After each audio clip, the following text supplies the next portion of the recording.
Ya Tuhan, benar, firman-Mu adalah pelita bagi hidup kami dan terang bagi jalan kami. Tuhan, pada pagi hari ini kami sudah menyiapkan hati kami. Berbicaralah kepada kami, singkapkanlah kepada kami keajaiban-keajaiban Taurat-Mu ya Tuhan. Tuhan, tolong hamba-Mu yang menyampaikan firman Tuhan, biarlah dia boleh menyampaikan dengan baik. Dan Tuhan tolong kami semua, supaya kami boleh mengerti firman Tuhan dengan baik. Terima kasih Tuhan, berfirmanlah, kami sudah siap mendengar. Di dalam nama Tuhan Yesus kami berdoa, amin. Shalom, selamat pagi Bapak Ibu. Ya. Tema firman Tuhan hari ini adalah kuasa dalam perkataan. Firman Tuhan hari ini diambil dari Yakobus 3 ayat 1 sampai 5 ya. Yakobus 3 ayat 1 sampai 5. Bapak Ibu bisa mengikutinya di layar LCD. Saya akan membacakan firman Tuhan ini. Yakobus 3 ayat 1 sampai 5. Saudara-saudaraku, janganlah banyak orang di antara kamu mau menjadi guru, sebab kita tahu bahwa sebagai guru kita akan dihakimi menurut ukuran yang lebih berat. Sebab kita semua bersalah dalam banyak hal, barang siapa tidak bersalah dalam perkataannya, ia adalah orang yang sempurna, yang dapat juga mengendalikan seluruh tubuhnya. Kita mengenakan kekang pada mulut kuda, sehingga ia menuruti kehendak kita. Dengan jalan demikian kita dapat juga mengendalikan seluruh tubuhnya.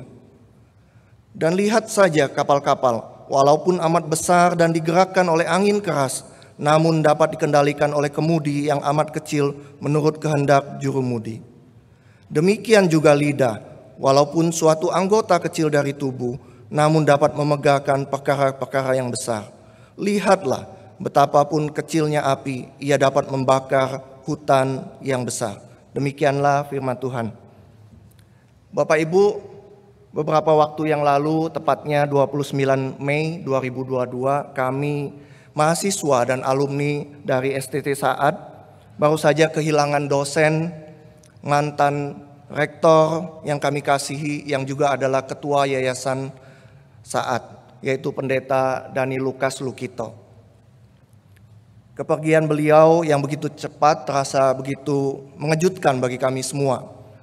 Nah, Pendeta Daniel selama hidupnya sudah menjadi berkat dan menyentuh hidup banyak orang, khususnya bagi mereka yang diajar beliau ya.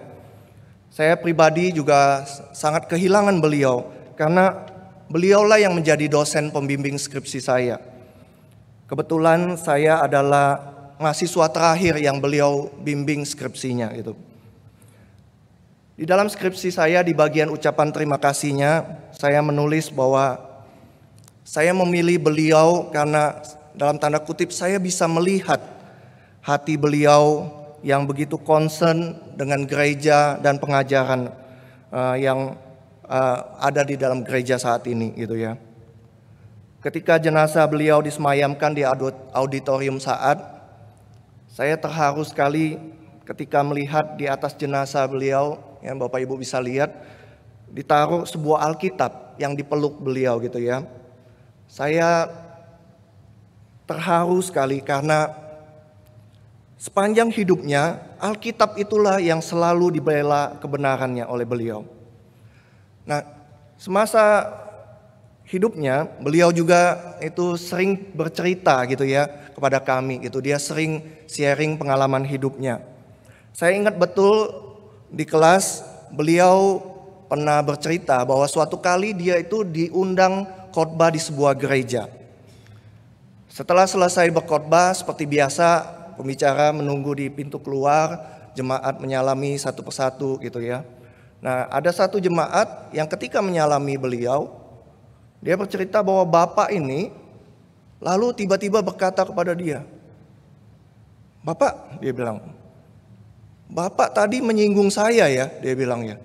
"Bapak sengaja menyindir saya ya gitu ya." Dia bilang itu. "Saya tersinggung sekali," katanya, dengan khotbah Bapak gitu. Lalu Pak Daniel dengan tenang lalu bercerita, dia berkata kepada Bapak ini, dia bilang, "Bapak, saya tidak kenal Bapak. Dan saya juga baru sekali ini khotbah di gereja ini, dia bilang. Jadi saya tidak sedang menyinggung Anda atau orang lain secara spesifik, katanya. Tuhanlah yang sedang berbicara kepada Anda, gitu. Kalau saat ini Anda merasa tertegur, bertobatlah dan mengucap syukurlah. Karena apa? Karena itu artinya firman Tuhan masih berbicara kepada Anda. Bersyukurlah itu artinya Tuhan begitu mengasihi Anda dan masih mau berbicara melalui firman-Nya. Nah, Bapak Ibu, firman Tuhan hari ini temanya adalah kuasa dalam perkataan. Dan hari ini kita akan berbicara mengenai lidah atau perkataan kita. Jujur, saya cukup bergumul ketika mempersiapkan khotbah ini, karena tema ini menurut saya cukup sensitif gitu ya.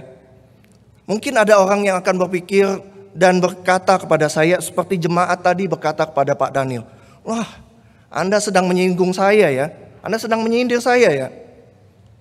Saya katakan kepada Bapak Ibu, saya tidak sedang menyindir seseorang di dalam khotbah saya. Saya tidak sedang berbicara karena ada orang yang menitipkan pesan kepada saya untuk disampaikan, untuk menyinggung Anda. Saya katakan saya baru masuk ke GKA ini sehingga saya belum begitu banyak kenal permasalahan yang ada. Yang saya sampaikan hari ini sedapat mungkin adalah kebenaran firman Tuhan yang diaplikasikan dalam kehidupan kita masa kini. Saya juga katakan kepada Bapak Ibu bahwa ketika saya berdiri di sini, itu tidak otomatis membuat saya lebih ahli dalam mengendalikan lidah atau perkataan saya. Firman Tuhan hari ini bukan untuk orang lain, tetapi untuk diri saya dan untuk kita semua. Oleh karena itu, mari di pagi hari ini kita semua sama-sama belajar kebenaran firman Tuhan mengenai kuasa dalam perkataan. Nah, Bapak Ibu, seperti yang saya sampaikan di khotbah saya yang sebelumnya, sepanjang tahun ini kita secara spesifik membahas mengenai kitab Yakobus. Bagian yang kita bahas hari ini masih berhubungan dengan pasal-pasal sebelumnya ya. Nah, seperti yang sudah disampaikan sebelumnya oleh Pendeta Hasan, bahwa surat Yakobus ini ditulis oleh Yakobus saudaranya Yesus dan bukan Yakobus salah seorang murid dari Tuhan Yesus. Yakobus saat itu adalah pemimpin gereja. Surat ini ditujukan Yakobus yang adalah pemimpin gereja pada saat itu kepada seluruh jemaat komunitas orang Kristen Yahudi, yaitu orang-orang Yahudi yang sudah menjadi pengikut Yesus yang sekarang ini berada di dalam perantauan. Nah, tentu saja ada tujuannya mengapa Yakobus mengirimkan surat ini kepada jemaat Tuhan yang adalah orang Kristen Yahudi. Nah, seperti yang sebelumnya sudah dijelaskan juga, ada konflik, ada perselisihan yang terjadi di dalam komunitas itu. Hubungan di antara mereka itu tegang, Bapak Ibu ya. Ada perselisihan yang terjadi di dalam komunitas orang percaya tersebut. Perselisihan itu terjadi antara jemaat yang kaya dan jemaat yang miskin. 2 pasal pertama dari kitab Yakobus ini memberitahukan kita tentang permasalahan itu. Nah, Bapak Ibu, bagian yang kita baca tadi mengatakan, menjelaskan salah satu penyebab dari permasalahan atau perselisihan yang terjadi itu adalah karena mereka tidak bisa mengendalikan lidah atau perkataan mereka. Keadaan tersebutlah yang membuat Yakobus mengirimkan surat ini.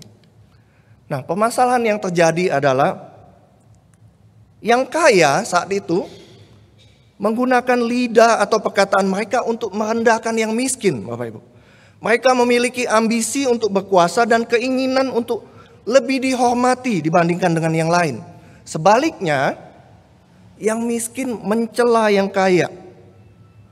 Namun, Bapak Ibu, perkataan mereka yang mencela tersebut sebenarnya berasal dari hati yang iri atau yang cemburu kepada yang kaya. Yakobus di sini tidak membela salah satu dari kelompok tersebut, tetapi dia menempatkan dirinya sebagai salah satu yang bersalah. Dia mengatakan di ayat 2 ini bahwa kita semua bersalah dalam banyak hal. Tidak ada orang yang lepas dari kesalahan dalam hal penggunaan lidah atau perkataan kita ini. Yakobus berkata bahwa barang siapa tidak bersalah dalam perkataannya, ia adalah orang yang sempurna, yang dapat juga mengendalikan tubuhnya. Bapak Ibu, tentu tidak ada orang yang sempurna di dunia ini, bukan? Kalau komunitas yang pertama itu komunitas orang percaya, gereja yang mula-mula itu mengalami hal yang seperti itu, kita juga saat ini juga bisa mengalami masalah yang sama. Bukankah masalah yang terjadi di komunitas orang Kristen Yahudi pada saat itu sering juga terjadi di gereja pada saat ini? Banyak kali terjadi konflik atau perselisihan di dalam gereja. Dan kalau kita runut gitu ya, kita cari penyebabnya. Sebagian besar terjadi karena kita tidak bisa mengendalikan lidah atau perkataan kita. Jadi teguran Yakobus ini relevan sekali dengan kehidupan kita saat ini, Bapak Ibu. Nah, saya melihat setidaknya ada 3 hal yang sering memicu permasalahan di dalam gereja yang berhubungan dengan lidah atau perkataan kita. Yang pertama, Bapak Ibu, di gereja yang mula-mula tadi saya katakan, ada orang kaya yang merendahkan yang miskin. Yang miskin merasa direndahkan oleh yang kaya. Nah, bukankah yang terjadi saat ini seperti itu juga, Bapak Ibu? Penyebab yang pertama itu adalah karena adanya perkataan yang merendahkan. Di dalam pelayanan saya, Bapak Ibu, saya menemukan ada banyak anak Tuhan yang tidak lagi datang ke gereja karena merasa dilecehkan atau direndahkan oleh yang lain. Salah satu contohnya misalnya ya, ada anak-anak Tuhan yang merasa tersinggung ketika mereka datang ke gereja, mengikuti acara di gereja. Ada omongan-omongan yang tidak enak kalau mereka itu datang karena mencari makan gitu, atau mau makan enak di gereja, Bapak Ibu. Saya tidak sedang membuat contoh ini, Bapak Ibu. Ada kejadian seperti ini. Ada orang yang tersinggung karena ketika dia datang ke gereja, ada omongan yang gak enak. Loh, kamu ini ya datang ke gereja cuma buat cari makan. Bapak Ibu, saya katakan satu hal. Kadangkala memang ada orang yang datang mencari Tuhan untuk alasan-alasan yang salah, motivasi-motivasi yang salah.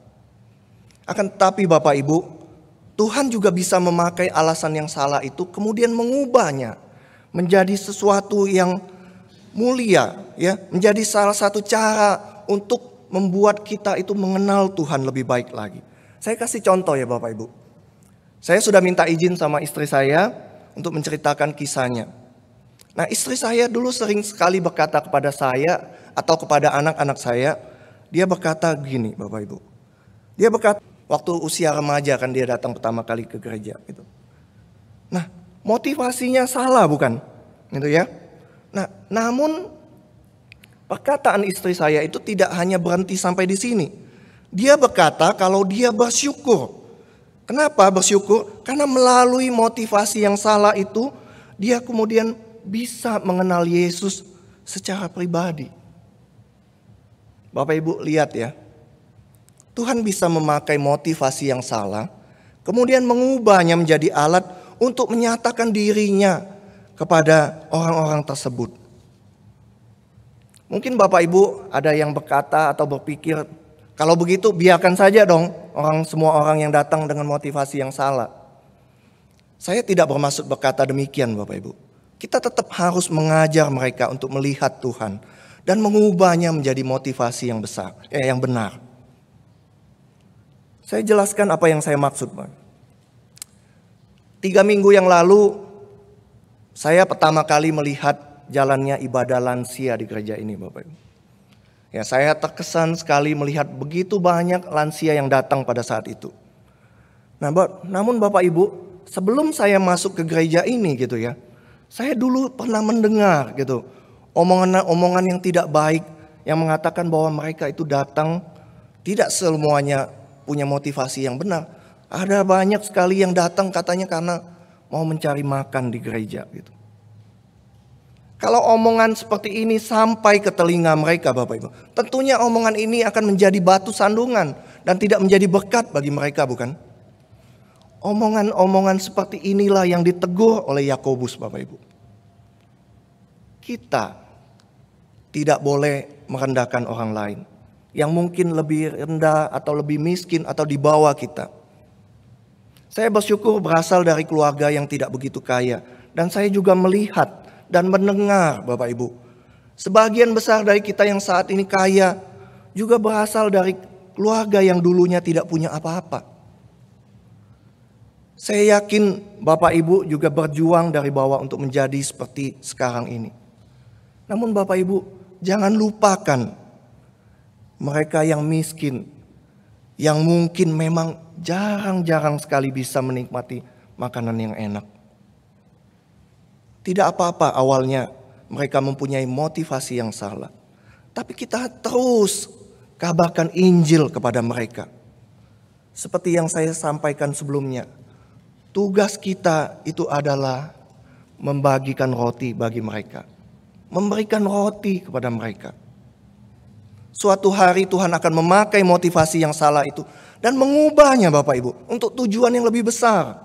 Dalam hal ini supaya mereka bisa mengenal Yesus sebagai Tuhan mereka.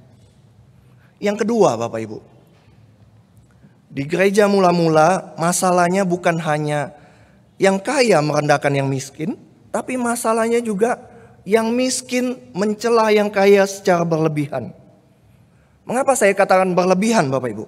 Itu karena celaan mereka itu sebenarnya berasal dari hati yang iri atau cemburu kepada orang yang dicela. Bapak Ibu, bukankah yang terjadi di gereja seperti itu juga sekarang ini Bapak Ibu? Seringkali masalah terjadi di gereja ini karena ada orang yang mencela yang lainnya.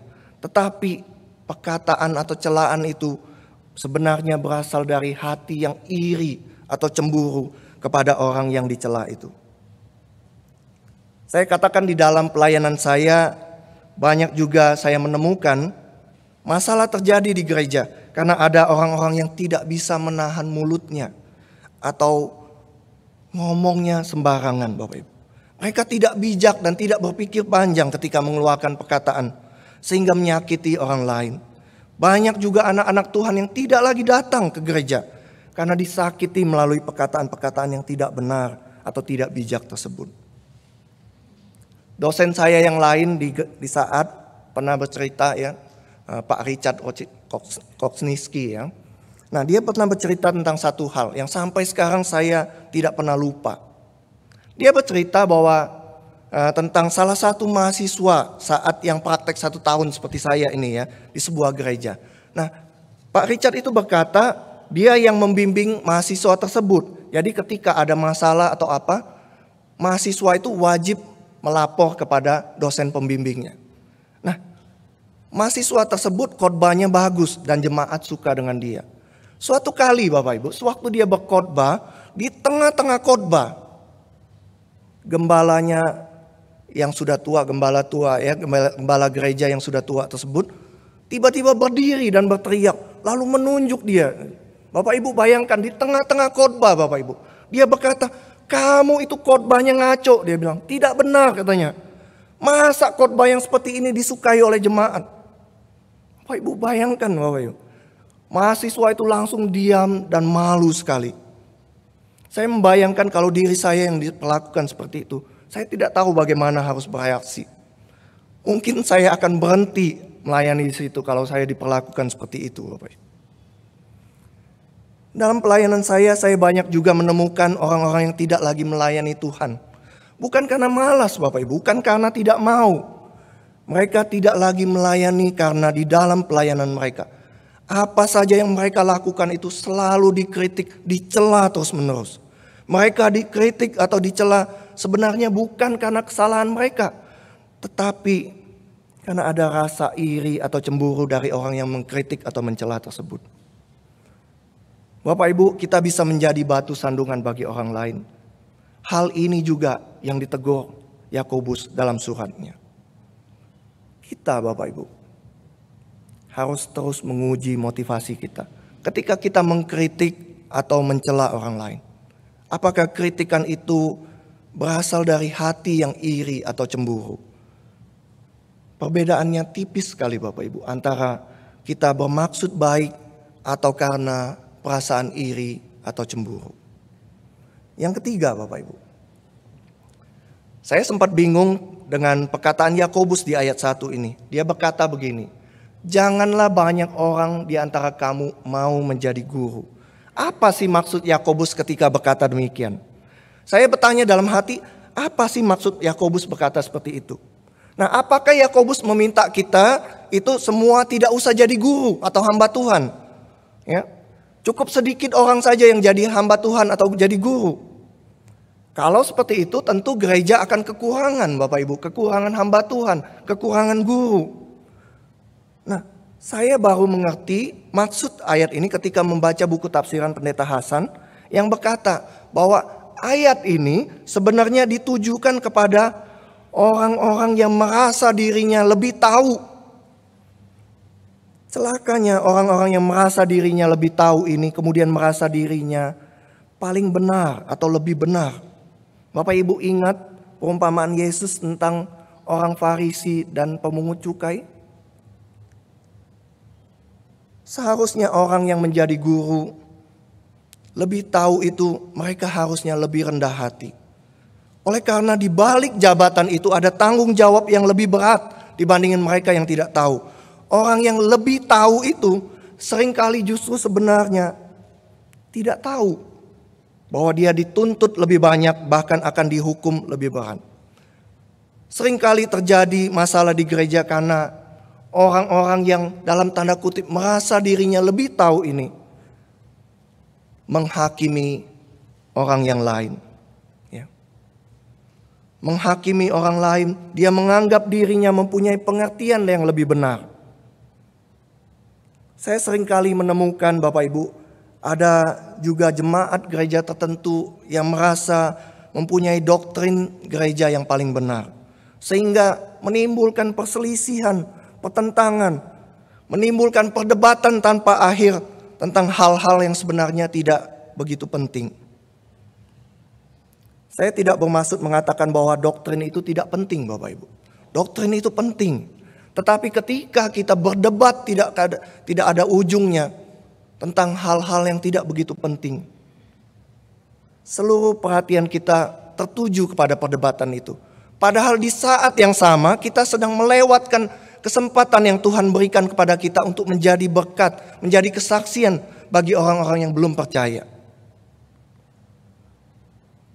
Termasuk dalam kategori ini juga adalah perkataan-perkataan yang menghakimi orang lain tanpa mengerti secara utuh apa yang orang lain alami. Perkataan tersebut Bapak Ibu tanpa mengerti utuh bisa menjadi gosip yang menyebar dengan cepat dan merusak di dalam gereja Bapak Ibu. Bapak Ibu, beberapa waktu yang lalu saya membaca sebuah artikel yang bercerita tentang sebuah gereja yang mengalami pertumbuhan luar biasa di dalam jumlah jemaatnya. Banyak sekali pasangan muda yang beribadah di gereja tersebut. Banyak sekali orang-orang muda yang beribadah di gereja tersebut. Nah, Bapak Ibu tahu apa yang gereja ini lakukan Bapak Ibu. Penulis artikel ini yang menceritakan apa yang dialaminya ya. Jadi yang nulis artikel ini dia pergi ke gereja ini. Gereja ini orang mudanya banyak sekali Bapak Ibu. Nah, dia menulis artikel, dia mengamati mengapa gereja ini punya banyak sekali orang muda di situ. Dia berkata begini. Dia bercerita bahwa dia punya seorang anak kecil yang susah sekali diam Bapak Ibu. Dia berkata dengan jujur bahwa dia sudah pergi ke beberapa gereja Bapak Ibu. Setiap kali kalau anaknya rewel atau nangis atau bersuara gitu, ada banyak sekali pandangan mata yang melihat dengan sinis gitu ya kepada dia gitu. Menghakimi dia seakan-akan dia tidak berusaha menenangkan anaknya Bapak Ibu. Ya. Dia berkata ada begitu banyak pandangan mata yang gak enak tertuju kepada saya gitu. Namun dia bercerita Bapak Ibu, gereja yang satu ini berbeda. Apa bedanya Bapak Ibu? Dia bercerita ketika anaknya itu rewel mengeluarkan suara yang mengganggu jalannya ibadah. Bapak Ibu tahu apa yang terjadi. Dengan sigap beberapa orang wanita datang bawa makan, bawa snack, bawa mainan, duduk di sebelah anak yang kecil itu. Mencoba mengalihkan perhatian anak tersebut. Mereka tidak langsung menghakimi dan memandang sinis pasangan muda yang punya anak kecil, Bapak Ibu. Bapak Ibu, bukankah gereja kita juga rindu untuk menjangkau anak muda, bukan? Bukankah kita rindu jemaat menjadikan gereja ini sebagai rumah kedua mereka? Jangan ucapkan kalimat-kalimat yang menghakimi tanpa mengerti benar apa yang mereka alami, tanpa tahu duduk permasalahannya. Biasakan kita tahu terlebih dahulu apa yang menjadi permasalahan dan jadilah bagian dari solusi permasalahan tersebut. Bapak Ibu, 3 macam perkataan seperti inilah yang bisa menimbulkan masalah di dalam gereja. Perkataan yang merendahkan, perkataan yang mencela, perkataan yang menghakimi. Nah Bapak Ibu, yang terakhir, ini berdasarkan pengalaman saya sendiri Bapak Ibu. Sulit sekali untuk tidak berkata merendahkan, sulit sekali untuk tidak mencela, sulit sekali untuk tidak ngomong sesuatu yang menghakimi. Saya juga membaca sebuah artikel yang mengatakan bahwa kalau tidak mau ngomong salah, itu kita harus pakai 3 saringan ini ya. 3 saringan yang dikatakan Sokrates. Apakah yang saya ucapkan itu benar? Apakah baik untuk diucapkan? Apakah perkataan saya itu berguna gitu? Nah, saya sudah baca dan saya juga tahu tentang hal ini. Tapi Bapak Ibu, jujur saya katakan saya sering kali gagal juga. Saya berusaha sekuat tenaga untuk menjaga ucapan saya sedemikian rupa supaya tidak ngomong sembarangan. Tetapi saya banyak kali juga gagal dan hampir membuat saya putus asa. Seringkali setelah ngomong sesuatu yang salah, hati saya dipenuhi dengan rasa penyesalan. Sampai suatu kali Tuhan memberikan pengertian yang baru melalui firman Tuhan yang saya baca. Ada rahasianya Bapak Ibu, supaya kita tidak ngomong sembarangan, supaya kita tidak ngomong yang merendahkan, mencela atau menghakimi. Nah, Bapak Ibu, Tuhan Yesus pernah memberikan sebuah perumpamaan di dalam Lukas 5 ayat 37 sampai 38 ya. Saya bacakan demikian ya. Demikian juga tidak seorang pun mengisikan anggur yang baru ke dalam kantong kulit yang tua. Karena jika demikian, anggur yang baru itu akan mengoyakkan kantong itu dan anggur itu akan terbuang dan kantong itu pun hancur. Tetapi anggur yang baru harus disimpan dalam kantong yang baru pula. Bapak Ibu, Tuhan memberikan saya pengertian yang baru tentang hal ini. Yaitu bahwa anggur yang baru, hidup yang baru, yang sudah diubahkan oleh Tuhan, itu harus disimpan dalam kantong yang baru pula. Yaitu kebiasaan hidup yang baru. Bapak Ibu, kita tidak akan pernah bisa menang terhadap kebiasaan buruk yang lama. Kecuali, ya saya ulangi ya. Kita tidak akan pernah bisa menang terhadap kebiasaan buruk yang lama. Kecuali kita menggantikannya dengan kebiasaan yang baru. Bapak Ibu, kita tidak akan pernah bisa mengubah kebiasaan buruk ini. Kecuali kita membuat sebuah kebiasaan yang baru. Paulus berkata dalam Efesus 4 ayat 22 sampai 24. Yaitu bahwa kamu berhubung dengan kehidupan kamu yang dahulu harus menanggalkan manusia yang lama. Supaya kamu dibaharui di dalam roh dan pikiranmu dan mengenakan manusia yang baru.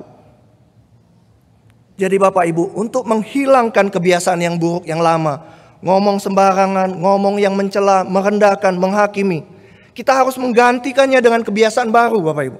Kita harus menanggalkan kebiasaan lama dengan cara mengenakan kebiasaan yang baru. Kita tidak akan pernah bisa berhenti ngomong sembarangan, ngomong yang merendahkan, yang mencela dan menghakimi orang lain. Kecuali kita menggantikannya dengan kebiasaan yang baru. Apa kebiasaan baru itu Bapak Ibu? Firman Tuhan dalam Kolose 4 ayat 6a berkata begini. Hendaklah kata-katamu senantiasa penuh kasih, jangan hambar. Kita baru bisa menghentikan kebiasaan buruk kita ngomong sembarangan apabila kita menggantinya dengan kebiasaan yang baru Bapak Ibu.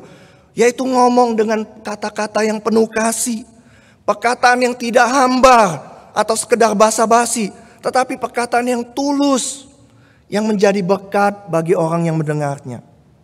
Firman Tuhan katakan dalam Efesus 4 ayat 29, jangan ada perkataan kotor keluar dari mulutmu, tapi pakailah perkataan yang baik untuk membangun di mana perlu supaya mereka yang mendengarnya beroleh kasih karunia. Kalau kita terbiasa berkata-kata dengan penuh kasih, dengan tulus, perkataan yang baik, yang membangun, otomatis Bapak Ibu, perkataan yang merendahkan, mencela dan menghakimi tidak akan keluar lagi dari mulut kita. Itu rahasianya Bapak Ibu. Itu rahasianya supaya kita tidak ngomong sembarangan. Nah, Bapak Ibu, saya akan menutup khotbah saya ini dengan sebuah kisah nyata Bapak Ibu. Ya. Pada tahun 1870 di kota Newport, Tennessee, lahirlah seorang anak laki-laki, ya. Dia lahir dari seorang perempuan yang tidak bersuami, tidak menikah Bapak Ibu. Nah, ayahnya waktu itu tidak mau mengakui ibunya dan akibatnya dia lahir tanpa ayah. Nah, di zaman itu sangat sulit sekali bagi seorang anak jika tidak punya ayah Bapak Ibu. Dia dicap sebagai anak haram dan seringkali menjadi bahan olok-olokan teman-temannya. Mereka mengejeknya gitu ya, mengejeknya. Dia panggil, "Hei, sini. Dia pertama datang gitu, nggak tahu gitu. Ada apa Pak? Lalu orang tersebut tanya, siapa ayahmu? Gitu. Lalu mereka tertawa terbahak-bahak ngomong, sengaja menjelek-jelekan ya, sengaja membuli anak tersebut gitu. Mereka tertawa menertawakan dia. Pertanyaan tersebut benar-benar melukai hati anak itu. Dan biasanya dia cuma bisa menangis dan berlari pulang gitu. Dia tidak punya ayah Bapak Ibu. Dan ketika orang bertanya seperti itu sangat menyakiti hati dia. Siapa ayahmu gitu. Nah Bapak Ibu, ketika dia berumur 12 tahun, seorang pendeta baru datang ke gereja di kota tersebut ya. Pendeta baru, pendeta muda gitu ya. Anak ini walaupun sering diejek tapi dia tetap beribadah di gereja tersebut. Tapi anak ini tidak seperti jemaat yang lain. Dia datang paling telat gitu ya. Pulang paling cepat Bapak Ibu. Kenapa dia lakukan seperti itu? Supaya dia menghindar orang-orang yang mungkin mengejek dia, menanyakan siapa ayahnya. Nah tapi pada hari itu Bapak Ibu, dia tidak bisa pulang cepat. Karena pendeta yang baru tersebut ingin berkenalan ya. Pendeta itu bilang, jangan pulang dulu ya. Dia langsung ke depan situ ya. Dia langsung menyalami satu-satu jemaatnya. Dia bertanya, siapa namamu gitu. Mana keluargamu, siapa ayahmu gitu ya. Pendeta tersebut menanyakan nama setiap orang dan berkenalan dengan keluarganya masing-masing. Sampai giliran anak tersebut. Karena tidak tahu, pendeta tersebut bertanya, siapa namamu nak? Lalu bertanya, siapa ayahmu? Yang mana ayahmu? Bapak Ibu tahu seisi gereja itu langsung sunyi senyap. Ada beberapa orang yang menahan mulutnya, mau ketawa gitu ya. Tunjuk-tunjuk gitu ya. Sang anak tersebut matanya sudah mulai berair. Nah pendeta tersebut adalah seorang yang baik hati. Dia tahu bahwa ada sesuatu yang tidak beres. Lalu dengan ramahnya dia lalu berkata, oh tunggu dulu nak. Aku tahu siapa bapakmu. Anak tersebut bingung gitu ya. Saya aja gak tahu bapak saya siapa gitu ya. Tapi pendeta ini pendeta yang baik sekali ini. Dia berkata, saya tahu siapa bapakmu. Bapakmu adalah Bapa di surga bukan? Bapak Ibu, pendeta tersebut berkata demikian sambil memeluk anak tersebut. Bapak Ibu tahu apa yang terjadi. Seumur hidupnya anak tersebut hidup dengan perasaan terluka ketika tidak punya seorang bapa. Ketika pendeta tersebut mengatakan, aku tahu siapa ayahmu. Bapakmu adalah Bapa di surga, bukan? Perkataan tersebut merobohkan, meruntuhkan tembok yang selama ini ada di dalam hati anak tersebut. Dan mengubah total hidup anak tersebut.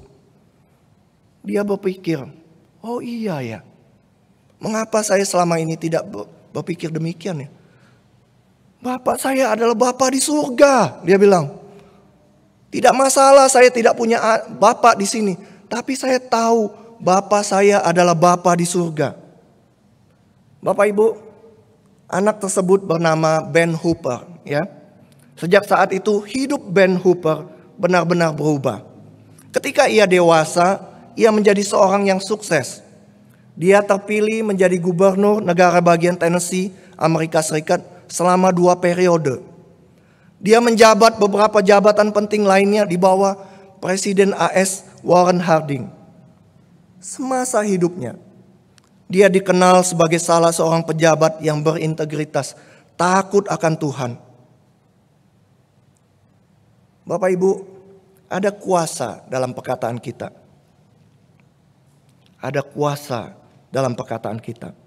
Yakobus berkata, lidah atau perkataan kita itu bisa seperti api kecil yang kemudian membakar hutan yang luas dan besar. Namun Bapak Ibu, lidah atau perkataan kita itu juga dapat memegahkan perkara-perkara yang besar. Perkataan kita bisa menghancurkan hidup orang, tapi juga bisa mengubah hidup orang sedemikian rupa sehingga membawa dampak yang besar sekali.